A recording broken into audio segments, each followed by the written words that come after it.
E aí, povo de Deus, vamos lá enviar vários assuntos hoje. Mandem um assuntinho pra gente assuntar.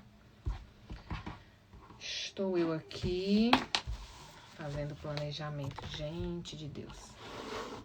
Como funciona aqui? Você manda um assuntinho e a gente assunta, tá? Você vai mandando um assuntinho e a gente vai assuntando vários assuntinhos. E eu vou arrumando o escritório, porque o escritório de uma mulher, ele não é só o escritório da empresa, né? Ele é da versão mãe, da versão empresa, da versão estudante, de todas as versões que ela, de todos os trabalhos e afazeres que ela acumula, né? Mas isso é segredinho nosso. Conta aí um babadinho pra gente assuntar. Oh, meu Deus. Mentira que eu fiz isso. Tô usando o caderno de trás pra frente. Tu acha? Não vai dar certo. Obrigada. Manda aí um assuntinho pra gente assuntar. Eu gosto de assuntar. Não gosto de ficar dando palestra, não. Palestra me irrita. Me irrita. Gosto de assuntar. Gosto quando vocês mandam um assuntinho. A gente briga, faz uma confusão. Né? Eita Deus, quem trabalha é ela, muito trabalho. Ó, dia 12 abre venda do Hablemos, tá? Pra quem tava mexendo o saco do Hablemos. Pra vocês que ficam repetindo que existem 3 leis sistêmicas, melhorem, tá? O primeiro conteúdo do Hablemos são as 32 leis sistêmicas por Maturana. E por que Maturana, Leiliane? Porque Maturana foi o nome mencionado pelo Bertalanffy, que é o pai, né, da Teoria Geral dos Sistemas, que ele disse a escola que dará continuidade aos trabalhos será a escola do Chile, Maturana e Varela. Varela tá viva ainda, Maturana infelizmente faleceu em 2021, tá? Então, dia 12 abre venda para o Hablemos. Um dos assuntos será as 32 leis sistêmicas de Maturana. Vamos trabalhar também os pressupostos de Maturana, senão você não entende as leis. Virginia Satir e Martin Buber, tá? Serão 3 autores estudados nessa edição do Hablemos. Abre venda dia 12 e começa dia 17, tá? Leiniane, não me faz perguntinha difícil. Já é difícil eu achar vaga para conseguir fazer as coisas. Por quê? Porque, gente, graças a Deus eu trabalho muito offline. Não tenho do que reclamar. Então, difícil para mim, com o fuso horário, a gente tá com 5 horas de fuso horário na agenda agora, né? Eu tô na Bélgica, são 5 horas de diferença. Então é difícil eu conseguir conciliar os horários para fazer aulas legais para vocês, para eu não estar aqui igual um zumbi morrendo de sono, né? E nem estar aqui porque estão me pagando. Então eu trabalho porque eu gosto de trabalhar. E eu gosto de fazer as coisas direitinho. Não gosto de fazer na bagunça. Manda aí um assuntinho pra gente assuntar.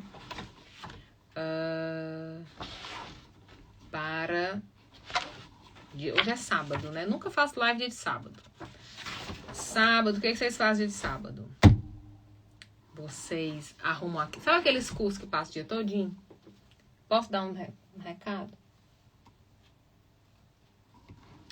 A maioria das pessoas que compram curso de fim de semana, principalmente mulheres, compram para fugir de casa. Mesmo que seja online. Mesmo que seja online, porque estão com uma desculpa legítima para ficarem quietas, para ficarem em paz. Então, a maioria das pessoas que compram, principalmente no grupo das mulheres que compram cursos online de final de semana, que tem muitas aulas final de semana, muitos encontros, etc., compram um mecanismo de fuga. Ou para fugir do relacionamento, ou para ter um momento de descanso, ou para ter uma desculpa estratégica de não ficar sendo senhora do lar, mãe, esposa e etc, etc. Mas é segredinho nosso. Manda aí um assuntinho pra gente assuntar. Segredinho, segredinho, segredinho. Olimpíadas. Aguento mais esse povo babando a americana. A gente sabe que Rebeca era pra ser ouro, né? Que eles não deram ouro pra ela porque estão babando a americana pra fazer documentário Netflix. Mas isso é segredinho nosso. Quando eu falo sobre atendimento sistêmico, não alcança o cliente. Como pode contribuir na sua vida? Mas o que é que você faz? É terapia sistêmica? É constelação sistêmica? O que é que você faz? É um encontro terapêutico? Porque terapia sistêmica é uma coisa. certo? É uma abordagem terapêutica. Constelação é outra coisa. Se a constelação vai ser sistêmica, também é outra coisa. Atendimento sistêmico é uma nomenclatura que não serve para nada. Por quê? Porque o termo sistêmico virou sal na sopa. Só para enfeitar. Tudo que é conversa, bota um salzinho ali, bota o nome sistêmico no meio para enfeitar. Eu colocaria atendimento terapêutico, normal. É um atendimento único, é uma sequência de atendimentos, você tem um pacote, qual é o seu público, né? Quem é que você atende? Por exemplo, eu atendo muitos casos de vítimas de abuso, eu não atendo o abusador, eu atendo casais em crise, não atendo casais de amantes, por exemplo. Às vezes os amantes vêm para terapia, né? Eles acham que são um casal e vêm para terapia. Então eu não atendo e atendo famílias, etc. Então depende. Você precisa definir quem é o seu público, tá? Eu atendo todo mundo, não atendo ninguém. Por exemplo, não atendo adolescente, não atendo criança. Você tem que definir, tá? Então, quem é o seu público? São mulheres, são casais, você tem um processo de atendimento, dura 1 atendimento, 4 atendimentos, 5 atendimentos, onde é que eu chego e te acho, onde é que eu contrato, onde é que eu pago, tem várias questões, né? Várias questões aí. Quem tem dificuldade de vender, não tem produto, tá? Quem tem dificuldade de vender não tem produto, tem ideia. Nem toda ideia é um produto. Tá? Nem todo produto precisa ser uma grande ideia. Mas não tem produto, não tem venda. Tá? O cliente fica na dúvida. Quando eu preciso explicar o meu produto, é porque eu já falhei no começo. Já falhei na primeira comunicação. Tá? Então, fica difícil. Tá? Não dá para o cliente vir conversar comigo e eu dizer, mas é porque eu criei um método, não sei de quê, não sei de quê, não sei de quê. Já virou palestra. Já não é venda. Se até para você demora explicar o produto, imagine para eu entender. No chances. Não vai acontecer, porque a venda tem um time. Não vai acontecer. Tá? Não vai acontecer. Eu tô vendo aqui os produtos das Pandoras perigosíssimas. Vai dar certo. Esse aqui já posso guardar.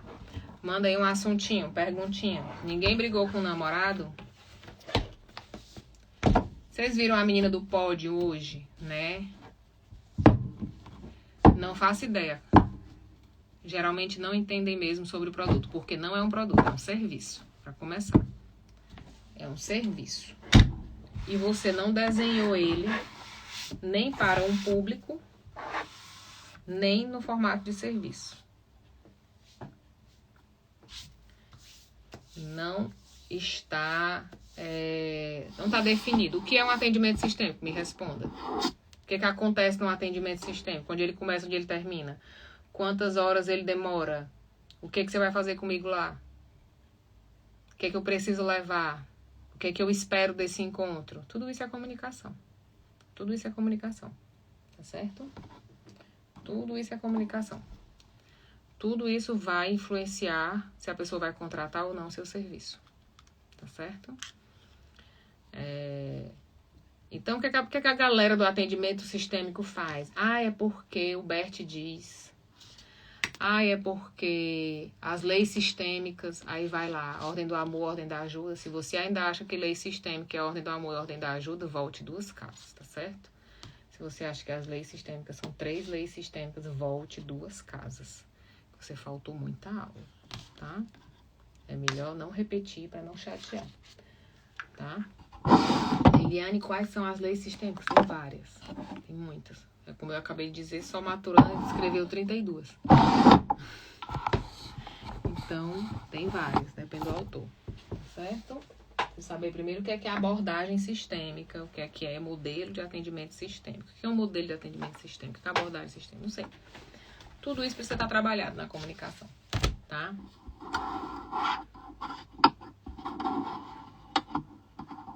Eu brigo com o meu marido, ele quer ser incluído no meu plano de saúde, mas quer que pague o cartório.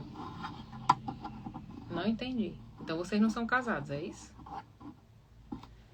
Essa briga vem de antes, né? É uma briga de poder. Vocês têm uma briga de poder. Uma briga... E vocês têm uma dívida entre vocês. Não é nenhuma briga de poder. Vocês têm uma dívida entre vocês. Você acha que ele te deve alguma coisa, ele acha que você deve alguma coisa e vocês estão procurando mecanismos de fazer essa cobrança. Você de cobrar ele e ele de te cobrar. Você dizendo pra ele, eu já te dou o plano, então já tá bom, e ele dizendo, não, não tá bom, porque além disso você ainda me deve mais isso. Então isso é uma dívida de casal anterior, tá? Ela diz assim, eu brigo com o meu marido, ele quer ser incluído no meu plano de saúde, mas quer que eu pague o cartório.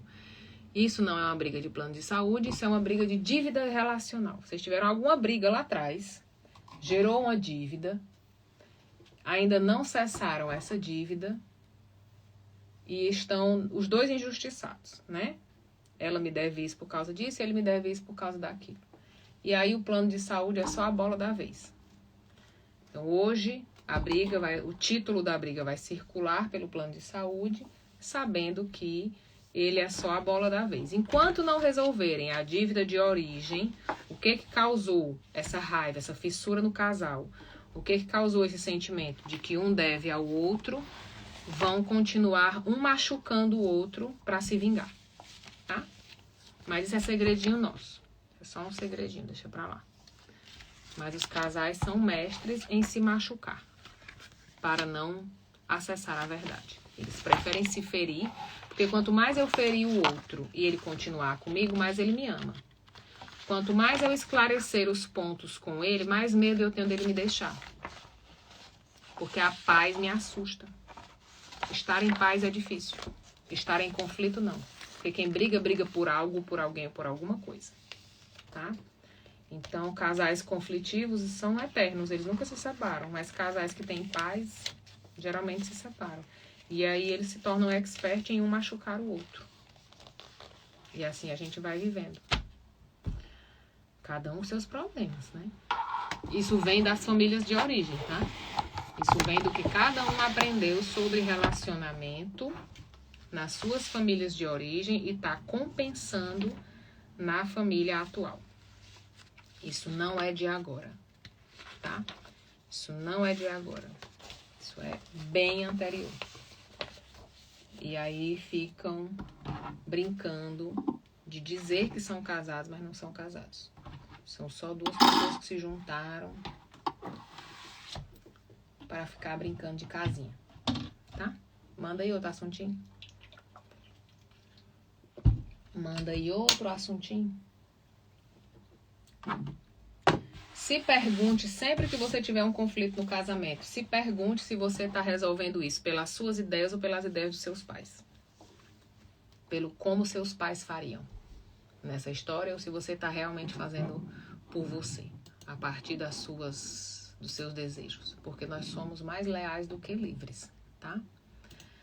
Então, fica difícil, às vezes, a gente encontrar a história real. Manda aí um assuntinho pra gente assuntar. Que eu estou aqui trabalhando. Detesto trabalhar dia de sábado. Gosto de descansar e estar com a minha família. Vou já fazer um prato de brigadeiro e ser feliz. Assistir Netflix e ser feliz com as minhas crianças. Só faço dia de sábado que eu não dei conta de fazer na semana. E infelizmente essa semana não consegui fazer muita coisa. Porque eu já estava sobrecarregada. Manda aí um assuntinho pra gente assuntar. Gosto de casais, gosto de um chifre. Uma confusão, uma tretinha com a sogra. Tem gente que muita tretinha com a sogra. Gosto. Quem treta com a sogra tá usando ela pra salvar o casamento. Tá usando ela pra ela ser malvada e eu ser boazinha. Mas isso é outro assunto. Sempre, Liliane? Claro que sempre não, né? Mas a maioria tem ali um histórico. Tem um histórico de usar a sogra para limpar a própria barra, tá?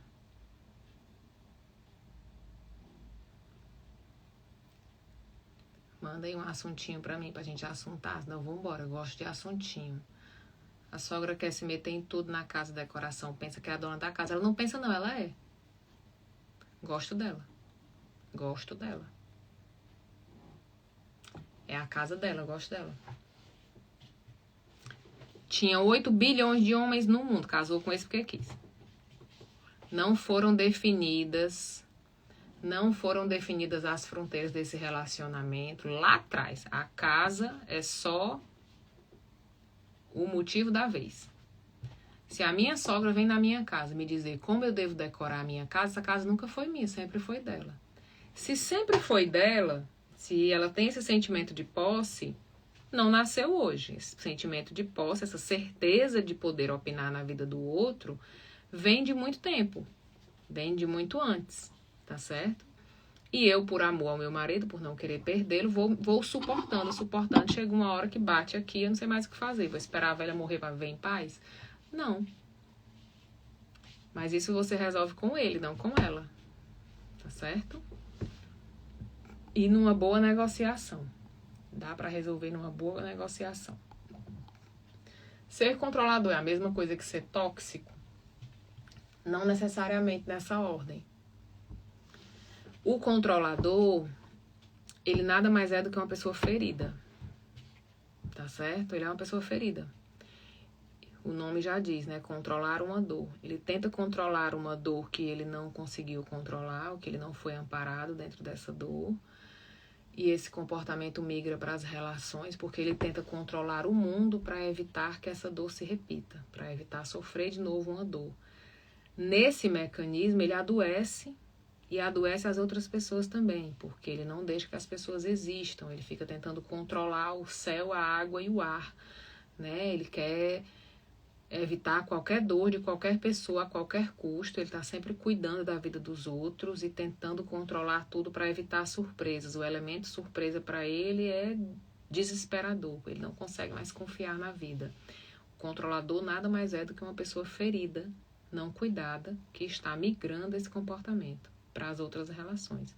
Uma pessoa tóxica, ela pode ser também controladora, mas ela pode não ser uma pessoa controladora, ela pode ser uma pessoa apenas que tem o desejo de destruir, o desejo de machucar. Às vezes ela tem um tesão de ver o outro ruim, ela não desenvolveu empatia, ela não desenvolveu afeto, então ela não consegue torcer pelo sucesso do outro. Ela é aquela pessoa que machuca, que fere, que faz uma fofoca, que faz uma intriga, que ela gosta de ver ali a coisa acontecendo. Então, não necessariamente, tá? Não necessariamente o controlador é uma pessoa tóxica ou o tóxico é um controlador. São comportamentos que podem caminhar juntos, mas que também podem caminhar separados, tá? Todos eles têm salvação, precisam de ajuda, sozinhos não vão conseguir não, tá? Então, a pessoa que é muito controladora, que é muito ansiosa, muito nervosa, essa pessoa quando cai na terapia, quando ela entende o desamparo que ela viveu, a dor, e começa a elaborar tudo isso, né? É complicado. A Grazi, familiares que pensam que têm direito a pegar dinheiro emprestado e quando não conseguem fecham a cara. Volto para a primeira hipótese. Não existe fronteira nessa família. As fronteiras estão difusas. Em nenhum aspecto estão definidas as fronteiras. Não tem fronteira. Entenda uma coisa. Quem é responsável pelas fronteiras sou eu que sou dono do território. Se eu não deixei claras as minhas fronteiras, o outro só sabe que ali tinha uma fronteira quando ele ultrapassou ela.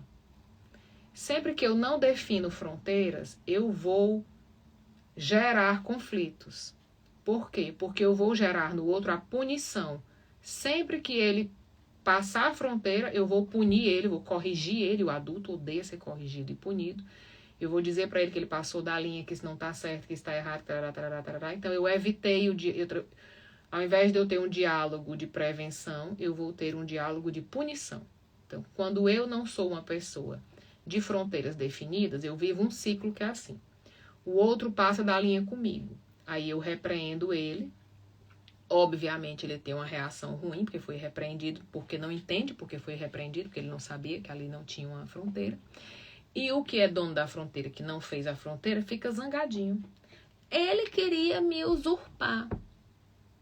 Queria tirar isso de mim. Eu não dei, agora ele tá chateado comigo. Ele não tá chateado com você.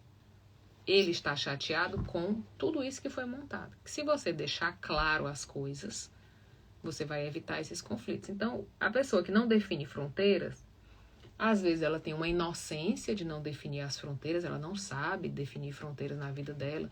A fronteira do dinheiro, a fronteira do assunto, a fronteira da fala. Isso é uma das coisas que eu trabalho quando eu trabalho com casais, né? E ela tá sempre injustiçada. Sempre alguém fez alguma coisa ruim com ela, sempre alguém fez mal pra ela, porque ela não sabe fazer fronteiras e aí tá sempre nesses conflitos. Por exemplo, uma das questões de fronteira que eu trabalho com os casais é o que eu posso colocar na mesa? O que é seu que eu posso colocar na mesa? Isso é o maior, não é o maior, mas é um dos maiores índices de confusão de casal. É o que eu posso colocar na mesa. Porque o meu marido vai ter acesso a muitas histórias minhas e vivências que nenhuma outra pessoa do mundo pode ter. E às vezes não tá claro para ele que essa história só pertence a nós dois. E aí eu chego numa mesa, na família, no domingo, e ele começa a contar essa história na família. Mas eu não autorizei ele a jogar essa história na mesa. Ao mesmo tempo, eu não disse para ele que eu não queria que ele não jogasse. Entende? Então,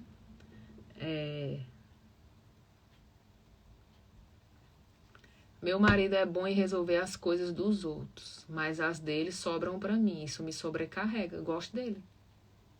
Gosto dele demais. Gosto dele demais. Se ele faz pra todo mundo, alguém tem que fazer por ele, né? Adoro ele. Por isso que ele casou com você, não comigo. Isso é um clássico. Isso é um clássico. O homem que é bonzinho pra todo mundo, menos pra mulher dele. É óbvio. Porque alguém ele vai colocar nesse lugar para ser bonzinho para ele. Né? Alguém ele vai colocar para Cristo. Se todo mundo faz ele de Cristo, alguém ele vai colocar para Cristo. Né? Alguém ele vai colocar para Cristo. E esse alguém é você. Você já chegou para ele e disse, olha, eu estou sobrecarregada, eu não quero cuidar das suas coisas. Isso aqui eu cuido, isso aqui eu não cuido. Tá certo? Porque eu não sou sua funcionária. Eu sou sua esposa. Ficou bom pra você? Ah, não ficou bom. Então contrata uma funcionária pra você, tá certo, príncipe? Que o contrato que eu assinei foi de casamento, não foi de serviço. Tá certo? É mais ou menos por aí que a coisa caminha. Quando eu casei, meu marido queria que eu fizesse a mala dele. Eu digo, oi? Você não fez a minha mala, e nem vou fazer. Mas eu nunca fiz uma mala, de cada um com seus problemas. Sinal de que você não é um adulto funcional, não é? Ai, você não vai fazer a minha mala? Por que não? Porque eu não trabalho pra você, amor. Eu assinei um contrato de casamento, não foi um de serviço, tá certo? Ah, mas a minha empregada sempre fez a minha mala. Exatamente, o contrato dela é outro, tá certo? Contrato de serviço. O meu é de casamento, tá certo? Então, não vou fazer sua mala, tá certo?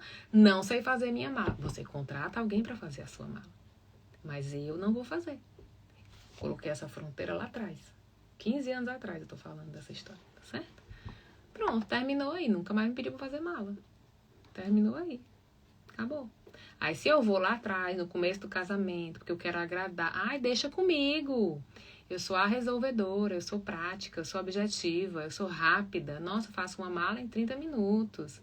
E saio fazendo. No dia que ele me pedir, eu já não tenho autorização de dizer não. Porque eu já viciei. Esse é o problema dos relacionamentos.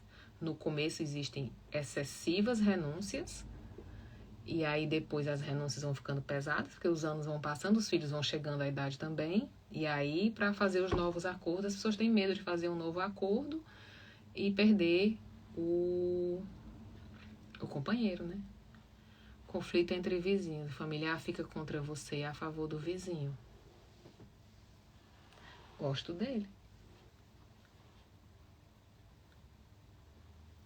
Gosto dele. Aí ele ficou a favor do vizinho e não a favor da família, então ele não se sente família. A outra. Bom dia, aqui no Rio Grande do Sul tá um dia lindo. Não está muito frio. Achamos uma pessoa que fala em autodeclaração. É a jurisprudência do casamento. Fez uma vez, vai fazer para sempre. Mais ou menos isso. Casamento, meu amor, se você não negociar todo dia... Porque, gente, assim, antigamente a gente casava para duas coisas. Ou para ter alguém para sustentar, né? Uma garantia. As famílias casavam, as famílias escolhiam o casamento, ou para poder coisar, né? Só podia transar se casasse. Então, o casamento tinha duas desculpas, vamos dizer assim. Ou dois objetivos. Ou ter sexo, ou ter garantia de sobrevivência. Os dois hoje estão disponíveis. Tanto a sua garantia de sobrevivência, como a sexualidade. Então, hoje, para eu manter um casamento através da convivência, onde eu não tenho necessidade, e sim por escolha, é escolher ficar quando eu posso voar, eu vou precisar de dois adultos, eu vou precisar de muita negociação, eu vou precisar de conversas, eu vou precisar de acordos, e esses acordos mudam de acordo com, né, com o tempo, com tudo que acontece. Se as pessoas não estão disponíveis a conversar, não estão disponíveis a fazer acordos, elas não vão sustentar nenhum relacionamento de longa duração. Nenhuma amizade, nenhum casamento, nem um trabalho. Ter dificuldade em colocar limites. Como trabalhar isso? Tem uma frase motivacional ótima, deixa de ser besta. Tem um pertencimento aí batido, né? Quando é que eu me submeto ao outro? Quando é que eu me submeto às relações demais e eu não consigo colocar limites? Quando eu tenho medo e quando eu não tenho porto seguro. Quando eu não tenho um vínculo de pertencimento bem estabelecido. Esse vínculo pode ser da família original, pode ser da minha infância, pode ser da minha família atual, pode ser da minha família social. Então, nós somos seres gregários, né? Nós somos mamíferos e gregários e dependentes. Então, estar em grupo, estar em manada, é para nós uma questão de sobrevivência. E aí tem até o Clore falando da questão das carícias.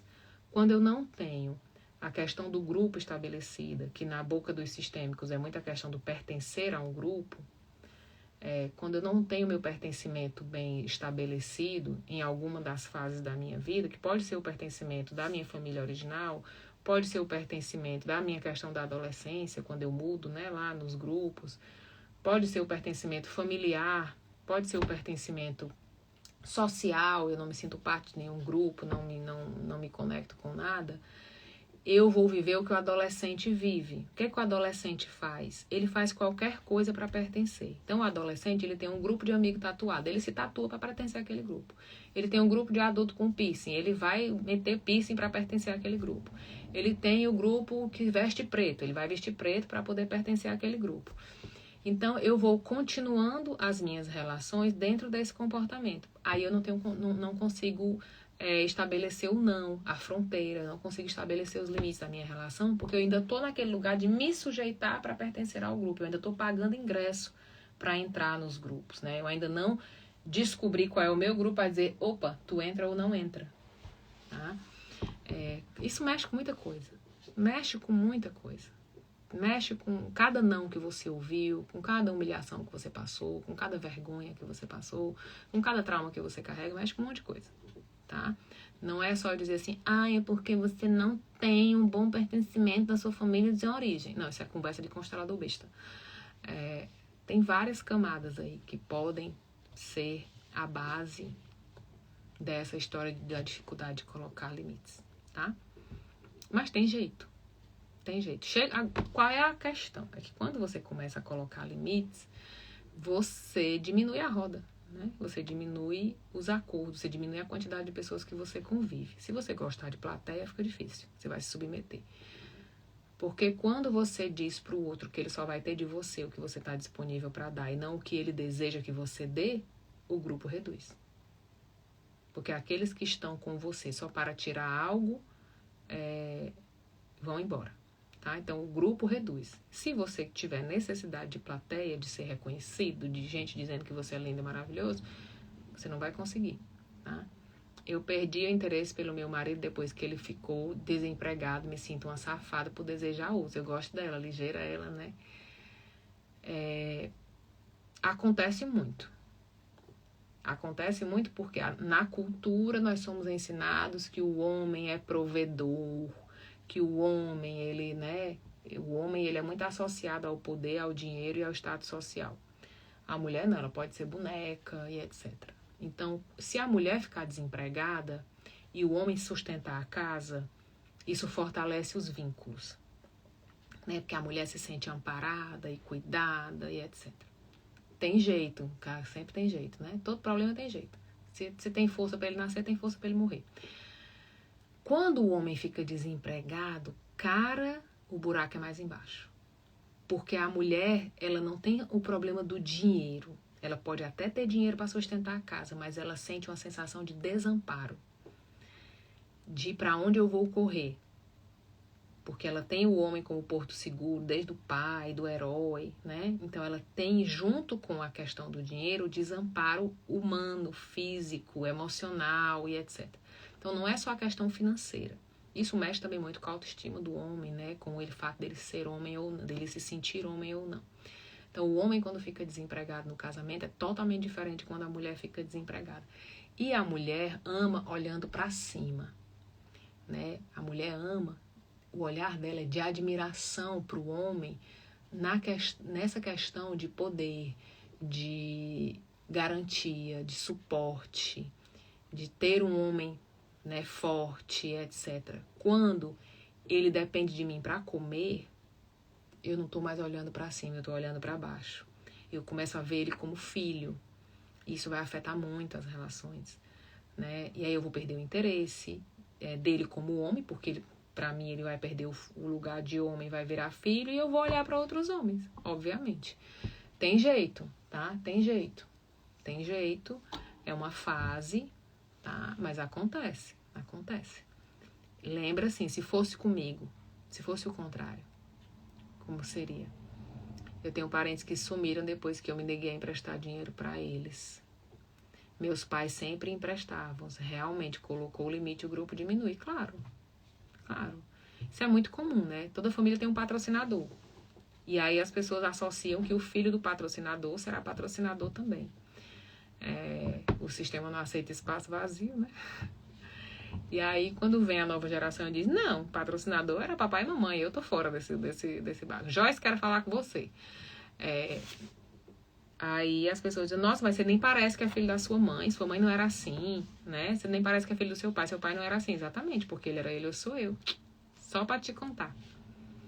Se a mulher olha o homem com essa admiração, como o homem olha a mulher, né? O homem latino-americano, ele ainda olha a mulher pela questão estética, porque ele ainda é doutrinado ao afeto pelo sexo, pelo objeto do corpo da mulher como provedor do meu prazer. Então, quanto mais a mulher é desejável esteticamente para o prazer sexual que ela vai proporcionar a mim, mais eu terei afeto por ela. Isso não é afeto, isso é desejo, isso é instinto primitivo. Na América Latina, a cultura ainda está muito misturada nisso. Existe a atração sexual, a atração visual e o relacionamento. Volto para o que eu estava dizendo antes. Casamento, antigamente, tinha 2 motivos: sexo ou garantia financeira. Hoje em dia, os 2 estão disponíveis antes do casamento. Então, para eu estar casado com alguém, eu preciso desenvolver a habilidade de me relacionar. E relacionamento inclui um monte de coisa, não inclui só sexo ou dinheiro. Isso aí é o mais fácil. Nós não temos a habilidade de nos relacionar. Nós somos criados numa sociedade pós-colonial como doutrinadores. Então, nós não nos relacionamos com o outro. Nós queremos sempre dominar o outro e doutrinar o outro, em qualquer relação. Seja o professor com o aluno, seja o personal com a aluna, seja o médico com o cliente, seja o marido com a mulher com o marido, a mulher com os filhos. Todas as nossas relações, a nossa fala, ela é impositiva e imperativa. Ela é dominadora. Faça, escreva, comece, diga, pare. Ela é imperativa em todas. Então, nossas relações, nós não sabemos nos relacionar em colaboração, em construção, em fazer o outro crescer, em estar com ele quando ele está mal, que foi o que a menina acabou de fazer do casamento. Ele tá ruim e eu perdi o interesse. Entende? A gente não conhece esses relacionamentos, a gente só conhece o relacionamento que é impositivo ao meu desejo. Ou você me agrada ou vaza. Ou é do jeito que eu quero ou eu já não quero. Né? Então, hoje, pra gente manter os relacionamentos, a gente precisa desenvolver essa habilidade de se relacionar. Que é uma habilidade pouco disponível. Pouco disponível. Porque mesmo nos cursos que você vai de inteligência emocional e etc, eles também têm comunicação extremamente impositiva. Tem com a comunicação extremamente determinista. Você tem que performar, você tem que fazer isso, você tem que fazer aquilo. Você tem que ter 10, né? Em todos os aspectos da vida. Então, são doutrinadores do mesmo jeito. São relações dominadoras, né? A gente precisa aprender a se relacionar de outra forma. Aprender a se relacionar. A habilidade de se relacionar com o outro, a habilidade de negociar, a habilidade de escutar o outro. Nós não escutamos as pessoas. Nós só escutamos para responder, para contestar e para ter razão em cima. Para dizer que a gente sabe mais do que aquele assunto, que somos melhores, e etc. Então, o Maturana fala, né? Deixar o outro aparecer. Nós não conseguimos deixar o outro aparecer nas nossas relações. Nós estamos sempre querendo aparecer nas relações, querendo ser melhores do que o outro, querendo mostrar, ser vistos. A gente não quer ver o outro, a gente quer ser visto em tudo. Estamos numa sociedade extremamente narcísica, né? E isso vai afetar as relações, porque eu sou sempre tão maravilhoso que ninguém é suficiente para estar comigo. Ninguém é suficiente para dividir a vida comigo, ninguém é suficiente para mim, eu estou sempre insatisfeito. Então, nada é bom, porque eu sou lindo, maravilhoso, extraordinário, eu não negocio nada, eu só desejo, né? Eu só quero. E aí é ladeira abaixo. Entende? Então, aprender a se relacionar com o outro é aprender a deixar ele existir. O que ele quer? O que ele gosta? O que ele fala? Será que um dia eu vou conseguir olhar para ele e achar ele suficiente para mim? Ou eu vou estar toda hora querendo doutrinar ele, querendo ensinar ele que pode ser melhor, que pode ser assim, que pode ser assado. Seja meu filho, seja meu marido, seja meu irmão, seja meu vizinho, seja qualquer pessoa. Entende? A gente tem muito essa questão da dominação, muito valente, muito forte nas nossas relações. Triste, mas tem tempo, a gente vai aprender, né? O Caligari falava muito isso, né? Qual é o livro do Caligari que falava disso agora? Eu não lembro. Mas acho que o Hello Brasil fala um pouco sobre isso, sobre os diálogos da colonização, né? Os efeitos da colonização nos nossos diálogos e na nossa construção dos afetos. Isso é muito forte, muito forte, muito forte. Nós ainda somos muito mais fiéis ao nosso colonizador do que... Mulher, eu adoro uma pergunta dessa. Olha, vocês querem gastar meu réu primário. E quando o outro não quer nada, seja marido, filho, etc. Já dizia Lacan, né? O que eu quero é que o outro queira o que eu quero, né? Será que ele não quer nada ou ele não quer nada do que você quer que ele queira? Do que você deseja que ele queira? O que ele realmente quer? Ele tem espaço de fala? Ou ele só tem espaço de resposta em cima dos meus desejos, das minhas projeções, das minhas ideias e dos meus planos? Segredinho nosso, vou embora. Mamãe que ama. Cheirinho da mamãe. Vou embora que o meu neném vai fazer brigadeiro pra eu comer. Eu vou ver filme, eu tô cansado. Então, tu quer ver filme, nem comer brigadeiro, não? Eu quero comer os nachos. Que nacho, menina? Que o papai comprou. Nacho feio, que é brigadeiro. Brigadeiro. Por que você tá sem maquiagem hoje? Porque eu tenho paciência pra me maquiar. A aluna da tia Leilinha é azeda. Só azeda. Vou embora. Cheiro.